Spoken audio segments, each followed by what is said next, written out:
Bhagawan is always with you, in you, and you are yourself Bhagawan.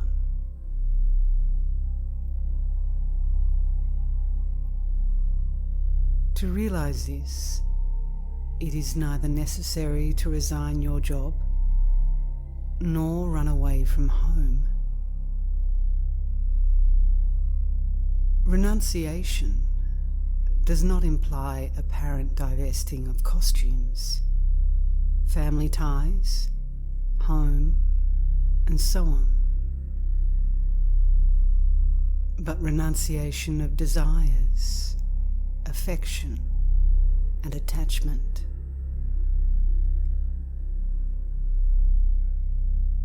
There is no need to resign your job.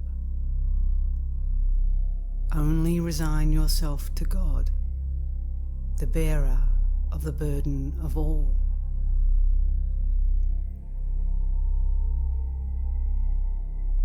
One who renounces desires actually merges in the world and expands their love to the whole universe.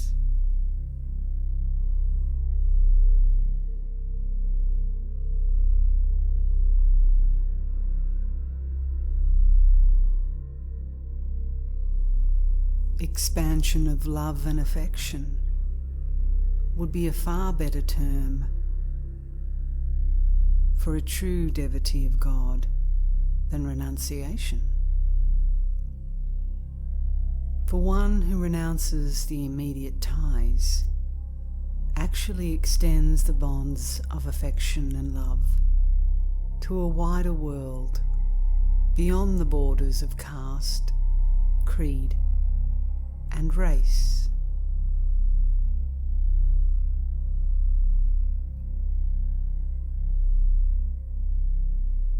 A sannyasi who apparently casts away their clothes and leaves their home does not do so out of aversion to their immediate relations, but because of the expansion of their love to others around them. When this expansion comes, one does not feel that one is running away from home. Instead, one drops from it like a ripe fruit from a tree. Until then, it would be folly to leave one's home or job.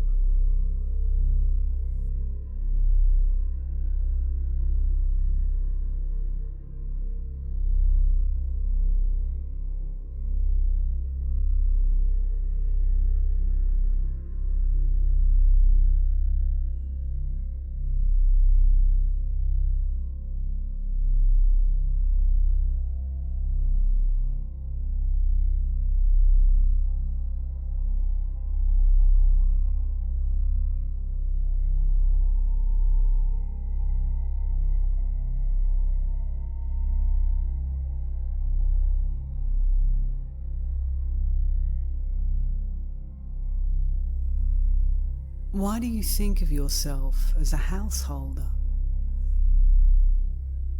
Similar thoughts that you are a sannyasi, a wandering monk, will haunt you, even if you go out as a sannyasi.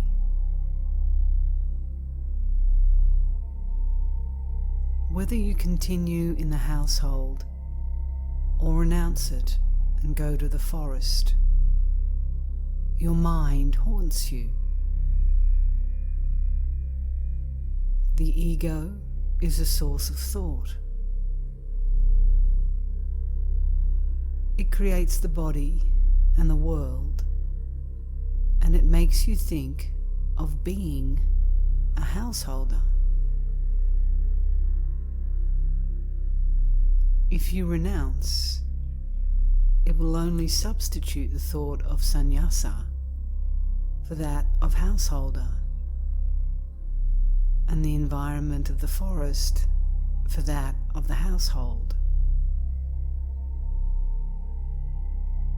But the mental obstacles are always there for you. They even increase greatly in the new surroundings.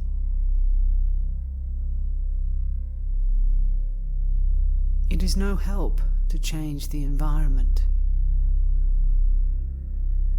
The one obstacle is the mind, and it must be overcome, whether in the home or in the forest.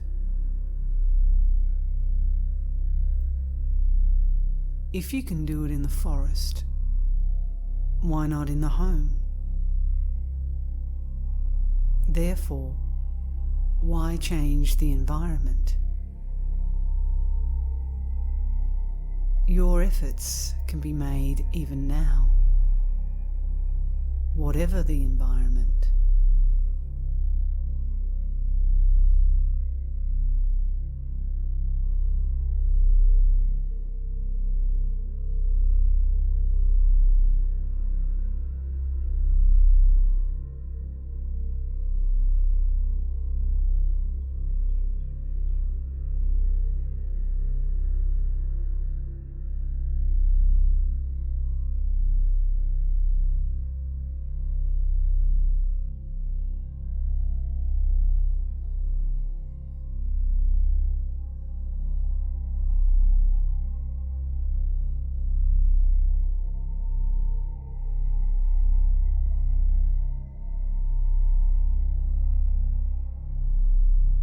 The feeling, I work, is the hindrance.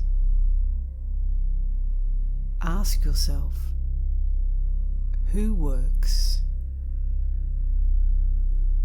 Remember who you are. Then the work will not bind you.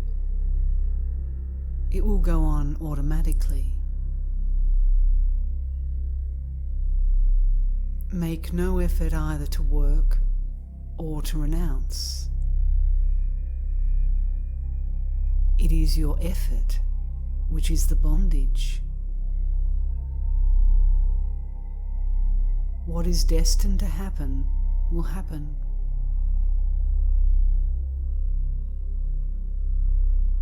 If you are destined not to work, work cannot be had, even if you hunt for it.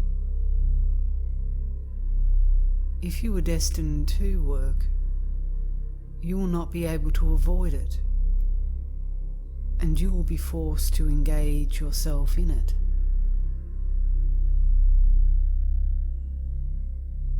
So leave it to the higher power. You cannot renounce or retain as you choose.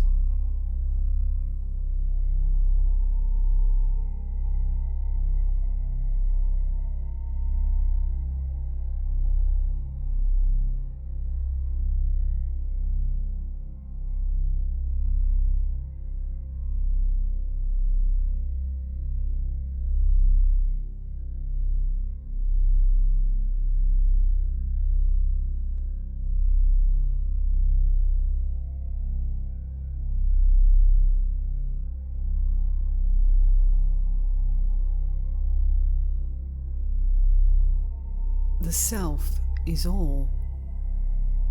Are you apart from the self? Or can the work go on without the self? The self is universal, so all actions will go on, whether you strain yourself to be engaged in them or not. The work will go on of itself.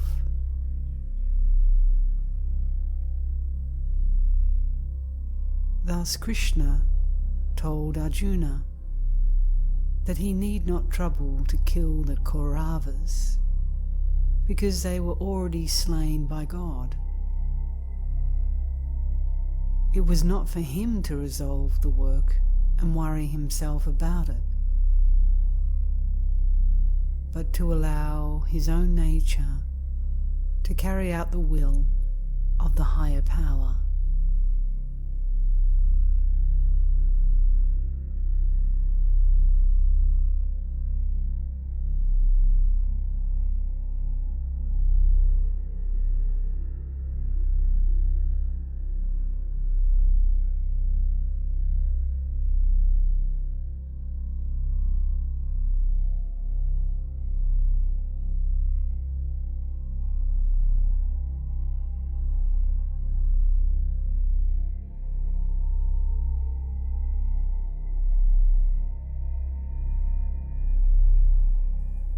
Attending to the self means attending to the work. Because you identify yourself with the body, you think that work is done by you. But the body and its activities, including that work, are not apart from the self. What does it matter whether you attend to the work or not? When you walk from one place to another, you do not attend to the steps you take, and yet you find yourself after a time at your goal.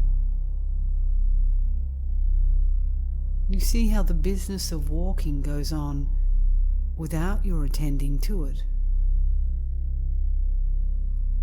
So also with other kinds of work.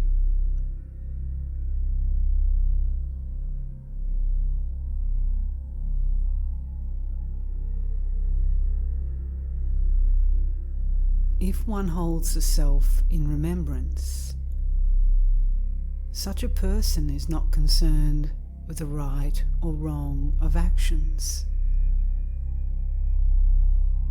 Their actions are God's, and therefore right.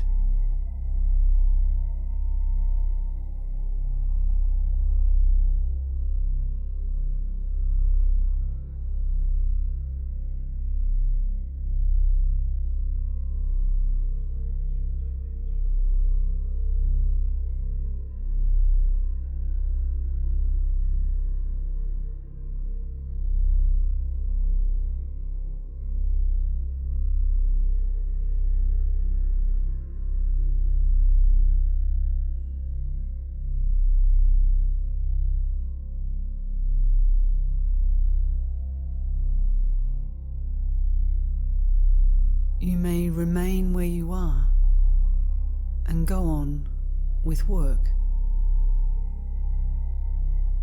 What is the undercurrent which vivifies the mind, enables it to do all this work? It is the self. So that is the real source of your activity.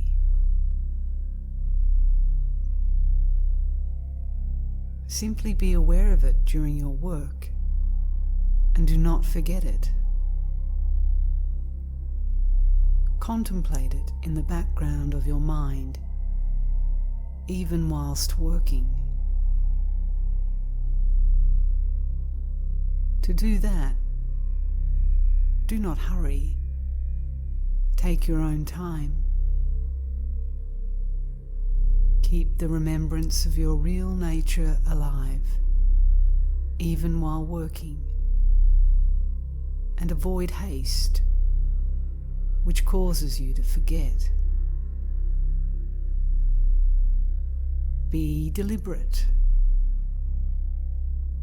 Practice meditation to still the mind and cause it to become aware of its true relationship to the self, which supports it.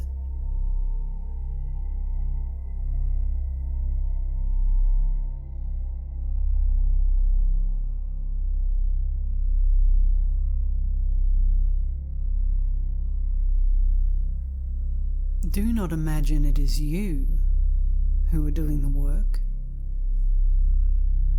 Think that it is the underlying current which is doing it. identify yourself with the current. If you work unhurriedly, recollectedly, your work or service need not be a hindrance.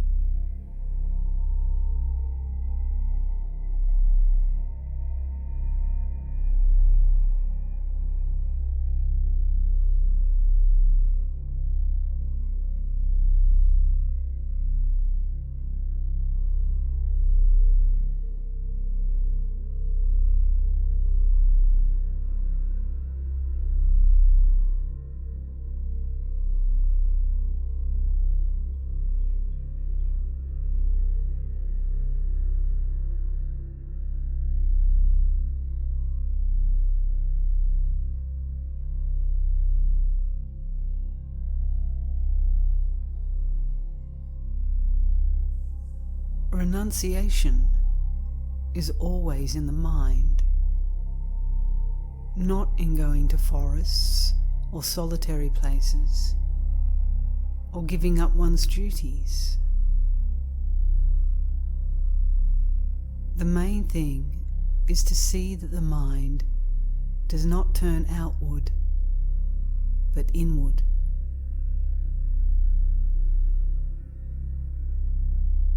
It does not really rest with a person, whether they go to this place or that, or whether they give up their duties or not. All these events happen according to destiny. All the activities that the body is to go through are determined when it first comes into existence. It does not rest with you to accept or reject them.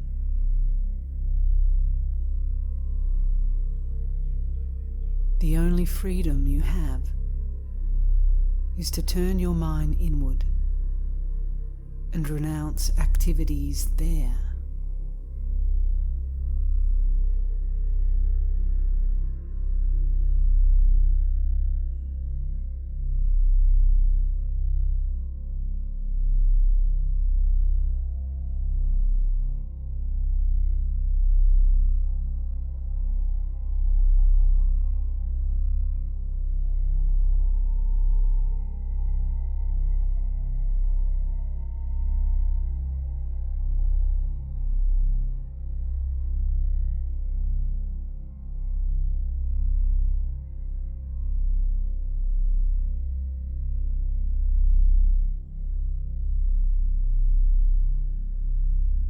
There is solitude everywhere. The individual is solitary always. Their business is to find it out within, not to seek it outside themselves.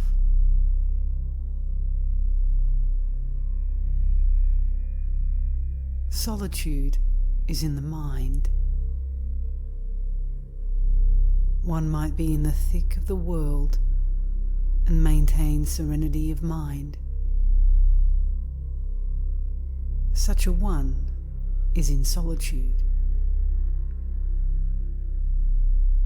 Another may stay in a forest, but still be unable to control their mind. Such a person cannot be said to be in solitude. Solitude is a function of the mind.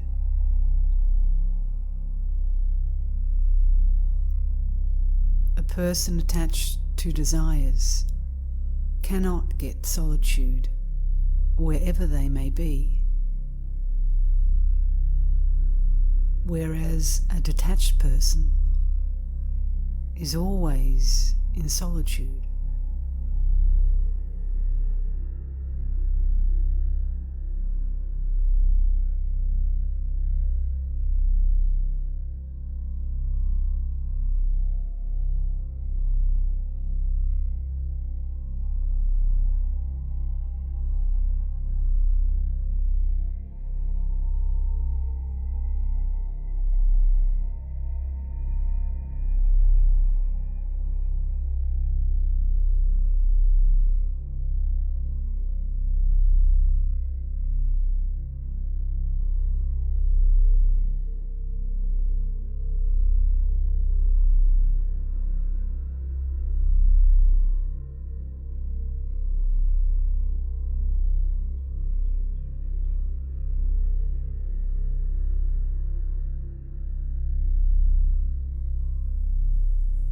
work performed with attachment is a shackle,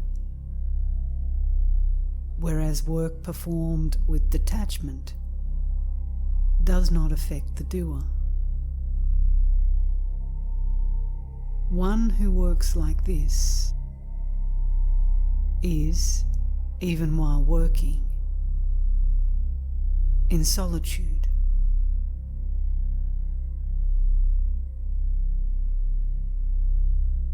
Why do you think you are active? Take the gross example of your arrival here. You left home in a cart, took a train, alighted at the railway station here, got into the cart there, and found yourself in this ashram. When asked, you say that you travelled here all the way from your town. Is it true? Is it not a fact that you remained as you were, and there were movements of conveyances all along the way?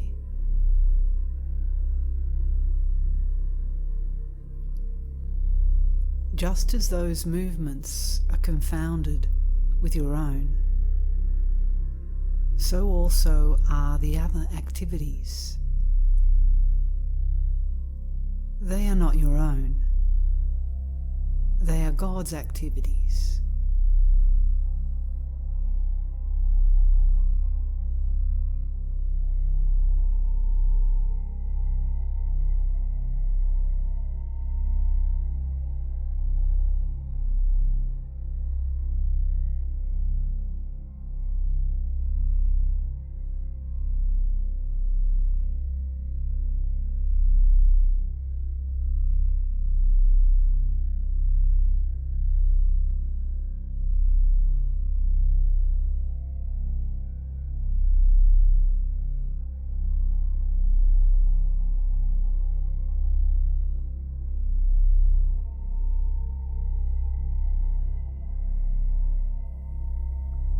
As the activities of the wise person exist only in the eyes of others and not in their own, although they may be accomplishing immense tasks, they really do nothing. Therefore, their activities do not stand in the way of inaction and peace of mind, for they know the truth that all activities take place in their mere presence, and that they do nothing. Hence, they will remain as a silent witness of all the activities taking place.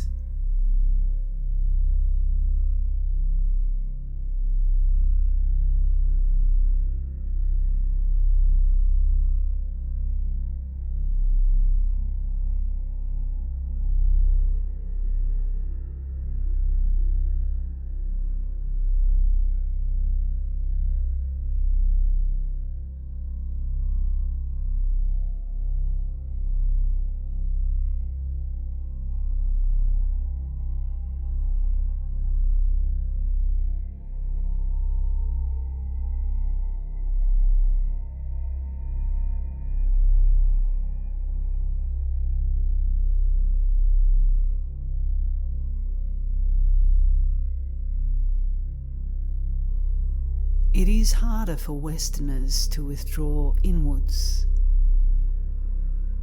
as they are mentally overactive, and their energy goes outwards. We must be inwardly quiet, not forgetting the self, and then externally we can go on with activity.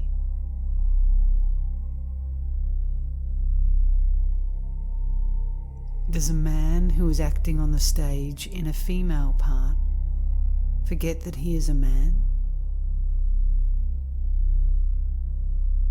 Similarly, we too must play our parts on the stage of life, but we must not identify ourselves with those parts.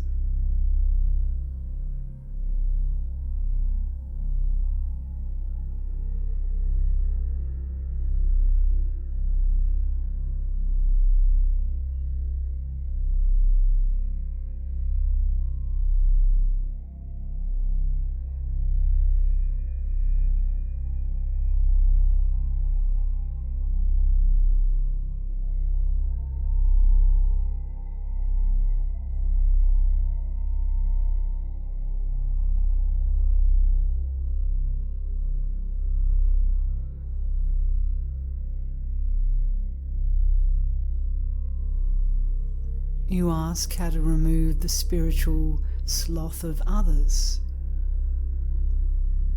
But have you removed your own? Turn your inquiries towards the self, the force set up within you will operate on others also.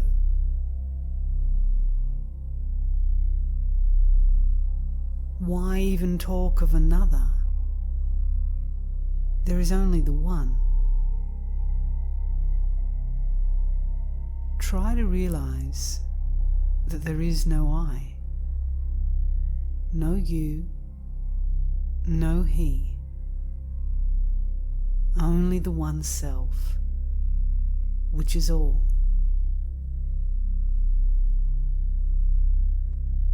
If you believe in the problem of another, you are believing in something outside the self.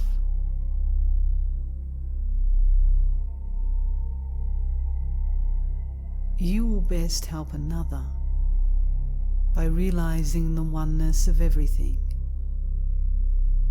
rather than by outward activity.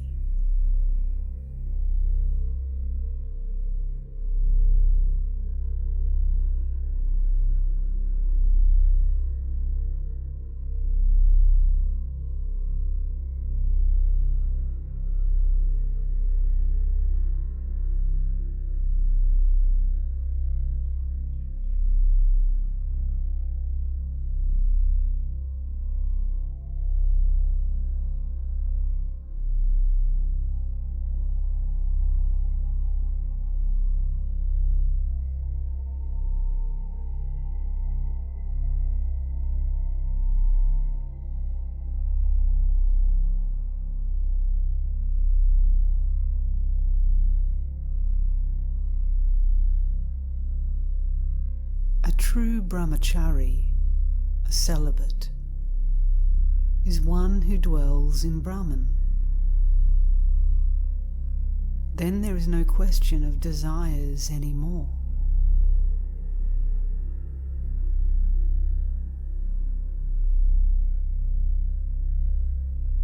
If there are sexual desires, it exists in the mind. So what is the use to force people to abstain?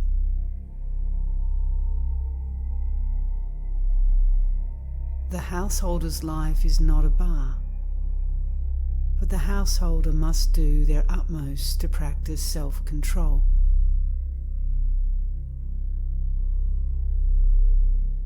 If a person has a strong desire for the spiritual or higher life,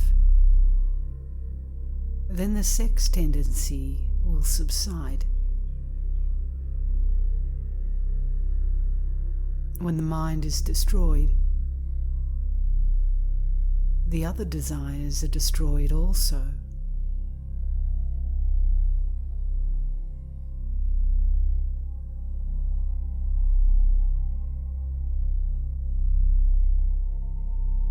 You confess you have committed sexual sin. But even if you have, it does not matter so long as you do not think afterwards that you have done so.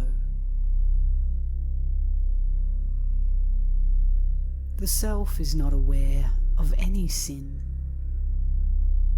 and renunciation of sex is internal, not merely of the body alone.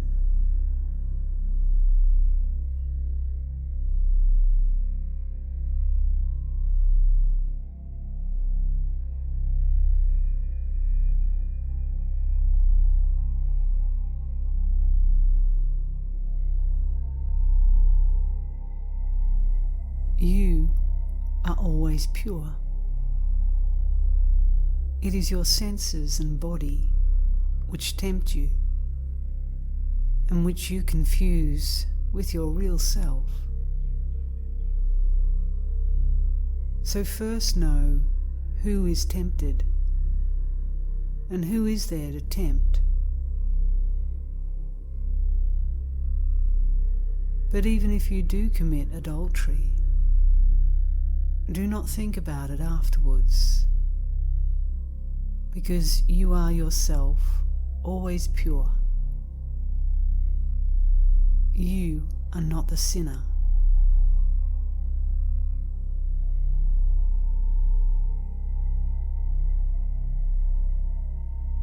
By rooting out the false idea of the body being the self,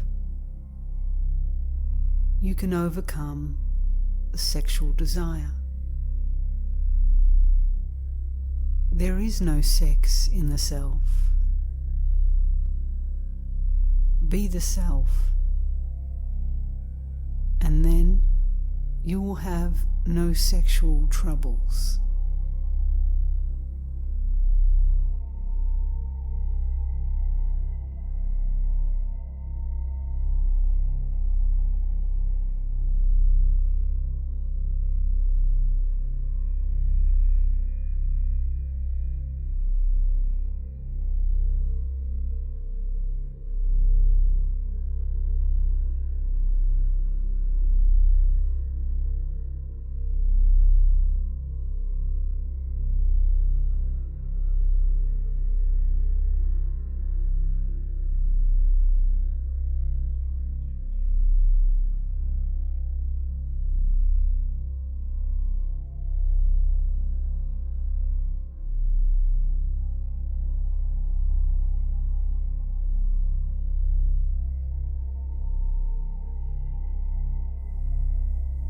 Mental fasting is the real aid to curing sexual desire.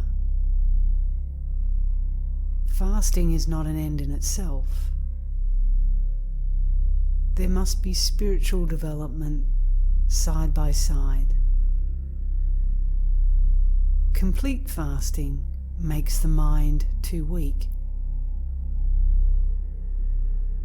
The spiritual quest must be kept up right through a fast if it is to benefit spiritually.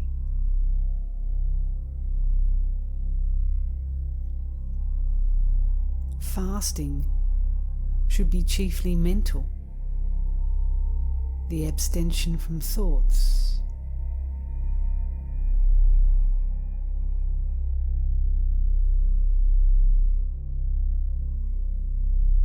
Mere abstinence from food will do no good. It will even upset the mind. Spiritual unfoldment will come rather by regulating eating.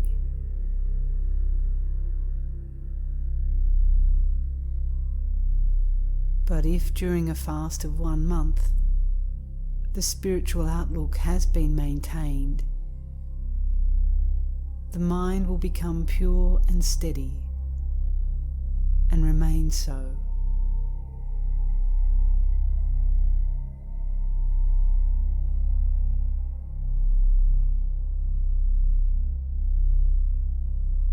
In the early days after my coming here, I had my eyes closed, and I was so deeply absorbed in meditation that I hardly knew whether it was day or night.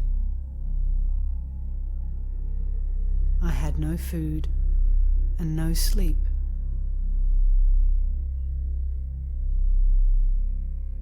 When there is movement in the body, you need food. If you have food, you need sleep. If there is no movement, you do not need sleep. Very little food is enough to sustain life. That used to be my experience. Somebody or other used to offer me a tumbler of some liquid diet whenever I opened my eyes. That was all I ever ate.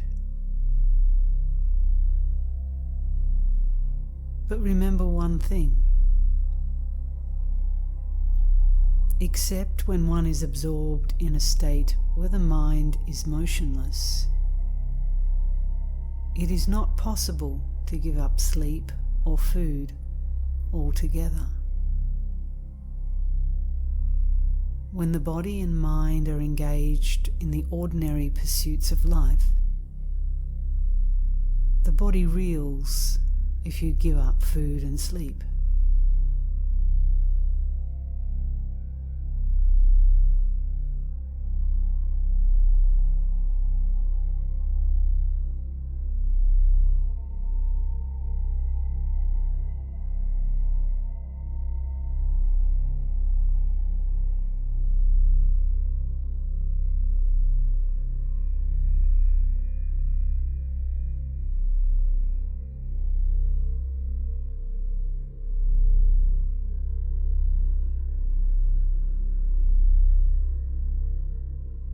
There are differing theories concerning how much a practitioner should eat and how much they should sleep.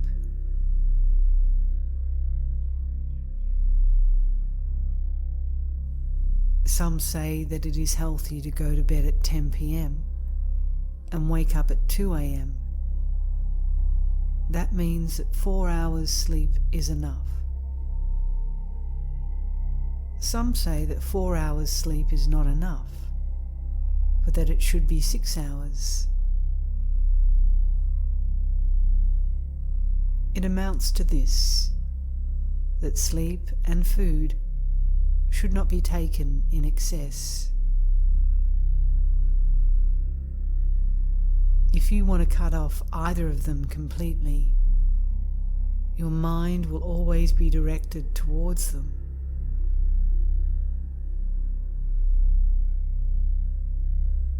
Therefore, the practitioner should do everything in moderation.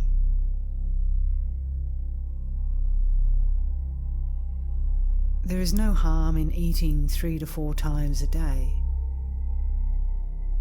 but only do not say, I want this kind of food and not that kind, and so on.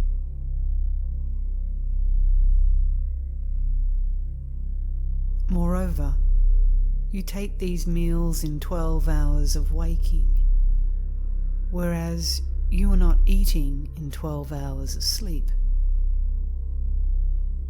Does sleep lead you to mukti? It is wrong to suppose that simple inactivity leads one to mukti.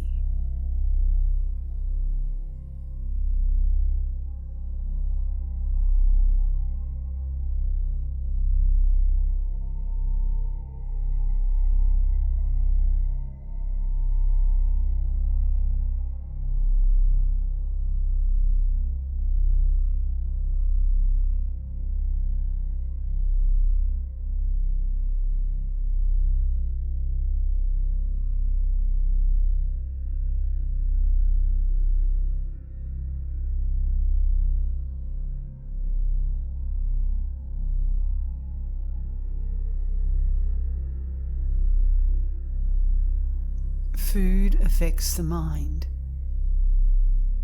For the practice of any kind of yoga, Vegetarianism is absolutely necessary since it makes the mind more sattvic, pure and harmonious.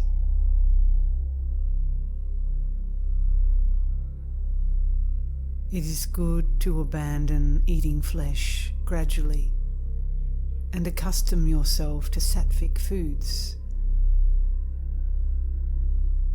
However, once you have attained illumination, it will make less difference what you eat, as, on a great fire, it is immaterial what fuel is added.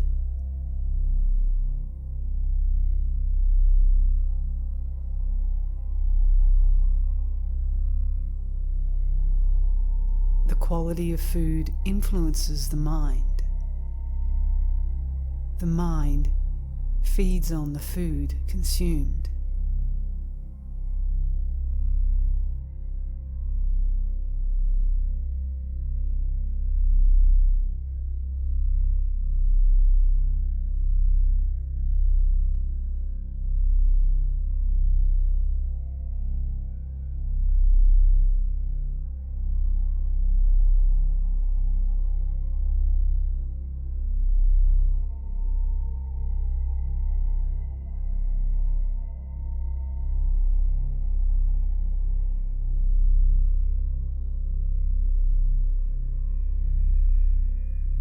Tobacco is a poison. It is better to do without it. It is good to give up smoking.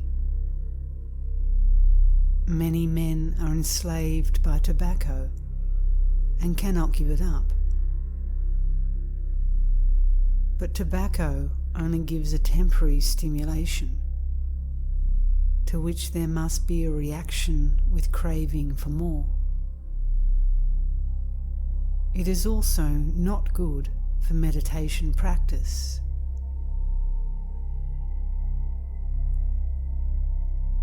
Likewise with meat and alcohol. It is advisable to give them up, because this abstention is a useful aid. The difficulty in surrendering them does not arise because they are really necessary, but merely because we have become inured by custom and habit to them.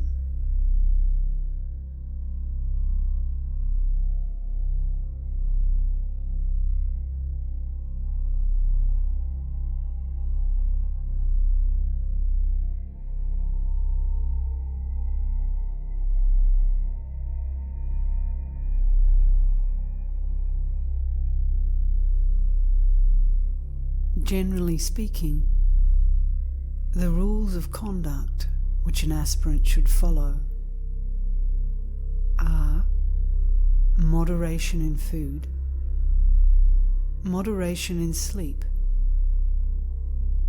and moderation in speech.